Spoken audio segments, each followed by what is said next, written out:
They say betrayal doesn't cut you with a knife. It cuts you with silence. It cuts you with empty chairs at the dinner table. It cuts you with the kind of looks that remind you you're not part of the family anymore. I never believed that until the day I learned just how cold blood could run. My name is Jordan. If you asked anyone in my family, I was always the one they could rely on. I was the extra pair of hands. The voice of reason. The son who showed up without fail. But the truth? I was nothing more than their safety net, a quiet insurance policy they thought they could discard whenever it suited them. The shift began quietly, like a slow poison. At first, I noticed the small things. Conversations would stop when I entered a room. My siblings would trade glances that excluded me. My parents praised everyone else's achievements while mine barely earned a nod. I told myself it was nothing. That families go through rough patches. That maybe I was imagining it. But you can't ignore the feeling of being pushed to the edges of your own bloodline. It all came to a head during the house dispute. My parents had decided to restructure who got what, who lived where, who held the deeds. I wasn't asked to weigh in. Even though I had spent years keeping that very house from collapsing under overdue bills, maintenance, and endless repairs. I had poured sweat, time, and money into making it livable. And yet, when the time came to make decisions, my name wasn't even mentioned. "Jordan, it's not about you," my brother said. His tone dripped with arrogance. "You'll understand one day." No, I understood in that very moment. I understood that I had been used, taken for granted, and then tossed aside when it was convenient. My anger wasn't loud. It was silent. Sharp. And it carved into me deeper than any shouted insult ever could. I didn't argue. I didn't beg. I didn't cry in front of them. But inside, a storm had started. And it was only growing stronger. The night after that confrontation, I sat in my car outside the house. The windows fogged up as I gripped the steering wheel so tightly my knuckles went white. Every memory of being the dependable son, the reliable sibling, the one who carried burdens without complaint, they all flashed in my mind like cruel reminders of my own stupidity. They had made me believe that loyalty meant love. But loyalty in my family only meant leverage. I started to see things with a new clarity. The sacrifices I made were never about love. They were about control. Every dollar I lent. Every chore I took on. Every late-night drive to bail someone out of their mess. It had all been transactional. They took. I gave. And in the end, they discarded me as if none of it mattered. That night was the last time I let their actions define me. I remember whispering to myself in the dark. Enough. Not loud. Not angry. Just final. I didn't make a scene. Didn't slam a door. I simply decided I would no longer play the role they had written for me. The next morning, I moved differently. I spoke less. Observed more. Kept my tone calm, my eyes steady, and my presence minimal. I watched as they continued their games. Continued to leave me out. Continued to treat me like an afterthought. What they didn't realize was that I was no longer wounded prey. I was calculating. Planning. Waiting. Betrayal does something strange to you. It strips away illusions. What's left is a sharper, colder version of yourself. I didn't want revenge in the way movies show it. No dramatic confrontations. No shouting matches. No fists slammed on tables. No.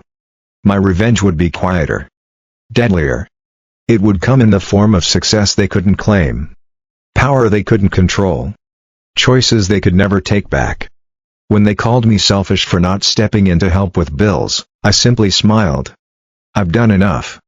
When they mocked me for keeping to myself, I nodded. You're probably right.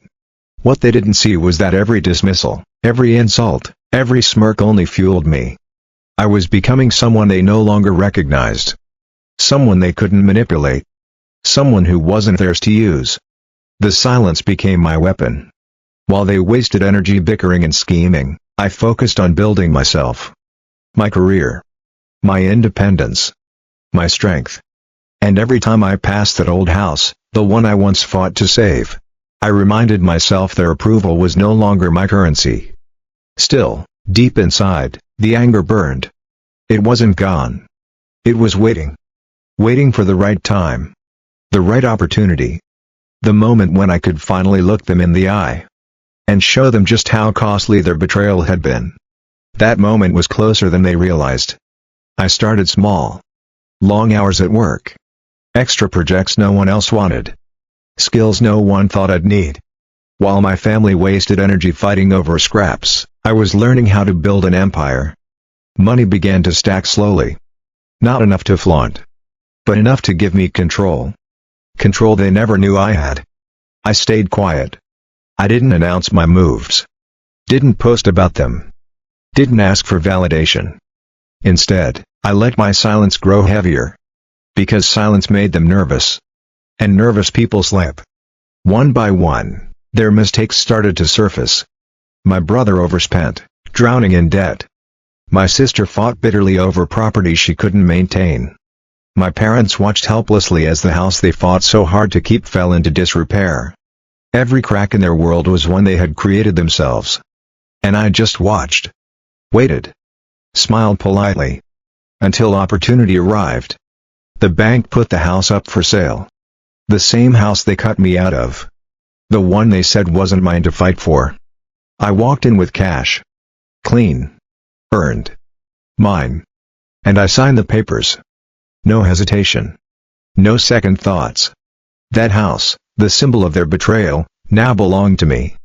I didn't tell them right away. I wanted them to stew. To wonder why their calls for help went unanswered. To taste the silence they once fed me. Then, one evening, I invited them over. They walked in, confused. Their eyes darted around, noticing the repairs, the furniture, the life inside those walls again. Finally, my father asked, "How did you manage this?" I leaned back in the chair. Calm. Unshaken. And said, "The same way I managed everything else while you ignored me." The room fell silent. My brother shifted uncomfortably. My sister looked away. For the first time, they saw me not as the safety net, but as the storm they never saw coming. I didn't yell. Didn't demand apologies. Didn't ask for anything. Because true revenge isn't about begging for recognition. It's about making them realize they lost the one person who would have saved them. I looked each of them in the eye. And then I said the words that ended it all. "Jordan, you didn't want my input when you decided who gets the house, but now, you'll live with my decision." Their faces drained of color. They knew. They knew it was over. The balance had shifted, and it would never tilt in their favor again. That night, I didn't feel rage. I felt peace. The kind of peace that comes when you take back control of your story. And as they left, their silence finally matched mine. I wasn't their safety net anymore. I was the reminder that betrayal has a cost. And I made sure they paid every penny. So if you've ever been cut out, cast aside, or treated like you don't matter, remember this. You don't need their validation. You don't need their approval. You don't even need their love. What you need is patience, discipline, and the courage to let your silence speak louder than their insults. Because one day, they'll realize what they lost. And by then, you'll already be untouchable. Don't forget to like and subscribe and stay tuned for more such powerful stories.